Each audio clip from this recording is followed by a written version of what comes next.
राम राम जी मित्रों। अब हम भगवद गीता के अध्याय 4 श्लोक 21 में प्रवेश करेंगे,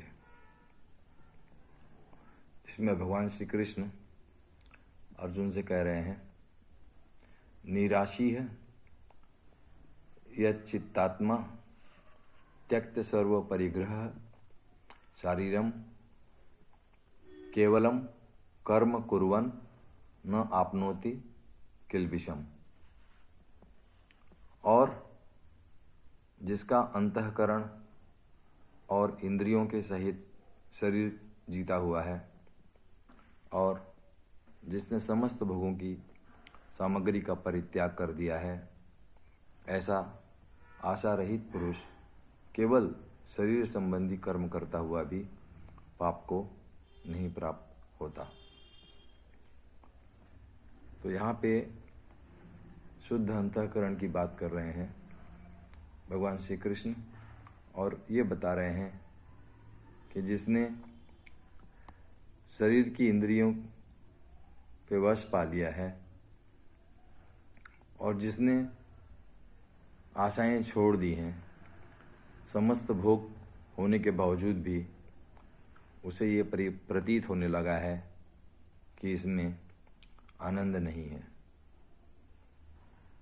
तो जब उसकी आशाएं इन भोग विषयों से खत्म हो जाती हैं और फिर भी वो अपने कर्म को करता रहता है, तो ऐसा पुरुष पाप कर्म का भागीदार नहीं होता। अगले श्लोक में भगवान श्री कृष्ण कह रहे हैं, यदृक्छाला वसंतुष्टः द्वंद्वातीतः विमत्सरः समः सिद्धौ असिद्धौ च कृत्वा अपि न निबध्यते। और जो बिना इच्छा के अपने आप प्राप्त हुए पदार्थ में सदा संतुष्ट रहता है,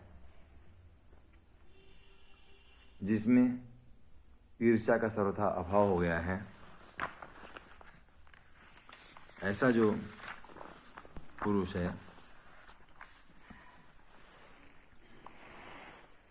जो हर्ष शोक आदि द्वंद्वों से सर्वथा अतीत हो गया है, ऐसा सिद्धि और असिद्धि में सम रहने वाला कर्मयोगी कर्म करता हुआ भी उनसे नहीं बंधता। भगवान श्री कृष्ण कह रहे हैं कि कर्म कर रहे हो लेकिन कर्म की इच्छा नहीं, कर्मों से कोई आशा नहीं, हर्ष और शोक दोनों में समान भाव से देखना, साक्षी भाव से देखना, सिद्धि और असिद्धि में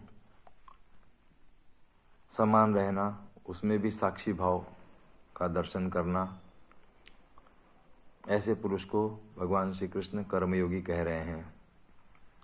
क्योंकि वो कर्म तो करता है लेकिन कर्मों से अलिप्त रहता है, उससे बंधता नहीं।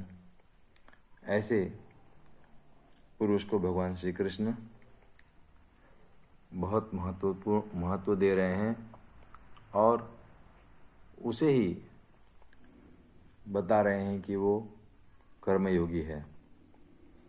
तो कर्म की प्रेरणा फिर से भगवान श्री कृष्ण अर्जुन को दे रहे हैं कि कर्म तो करना है, अकर्ता भाव से करना है, उसमें अलिप्त होते हुए करना है, उसके पाप और पुण्य का विचार न करते हुए करना है, कर्म को परमात्मा को अर्पित करते हुए करना है। तो यही भाव, यही समझ हम सभी मानव जाति के लिए भगवान श्री कृष्ण का है कि कर्म तो करें पर अकर्ता भाव से, साक्षी भाव से, दृष्टा से। इतना ही। शुभ रात्रि। जय राम जी की।